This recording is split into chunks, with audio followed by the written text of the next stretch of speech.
We're used to thinking very highly of democracy, and by extension of ancient Athens, the civilization that gave rise to it.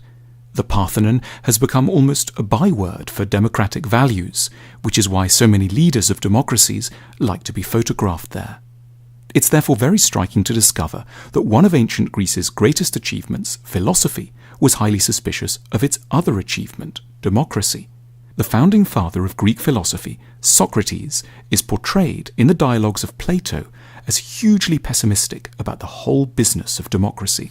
In Book 6 of the Republic, Plato describes Sócrates falling into conversation with a character called Adimantus and trying to get him to see the flaws of democracy by comparing a society to a ship. If you were heading out on a journey by sea, asks Sócrates, who would you ideally want deciding who was in charge of the vessel? Just anyone, or people educated in the rules and demands of seafaring? The latter, of course, says Adimantus. So why then, responds Sócrates, do we keep thinking that any old person should be fit to judge who should be the ruler of a country? Sócrates' point is that voting in an election is a skill, not a random intuition. And like any skill, it needs to be taught systematically to people. Letting the citizenry vote without an education is as irresponsible as putting them in charge of a trireme sailing to Samos in a storm. Sócrates was to have first-hand catastrophic experience of the foolishness of voters. In 399 BC, the philosopher was put on trial on trumped-up charges of corrupting the youth of Athens. A jury of 500 Athenians was invited to weigh up the case and decided by a narrow margin that the philosopher was guilty. He was put to death by hemlock in a process which is, for thinking people, every bit as tragic as Jesus' condemnation has been for Christians. Crucially, Sócrates was not elitist in the normal sense. He didn't believe that a narrow few should only ever vote.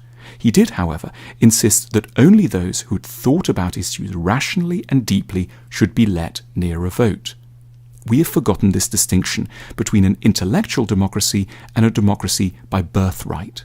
We have given the vote to all without connecting it to wisdom. And Sócrates knew exactly where that would lead, to a system the Greeks feared above all, demagoguery. Ancient Athens had painful experience of demagogues.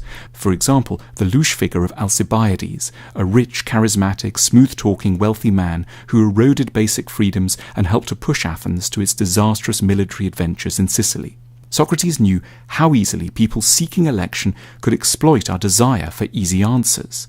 He asked us to imagine an election debate between two candidates, one who was like a doctor and the other who was like a sweet shop owner.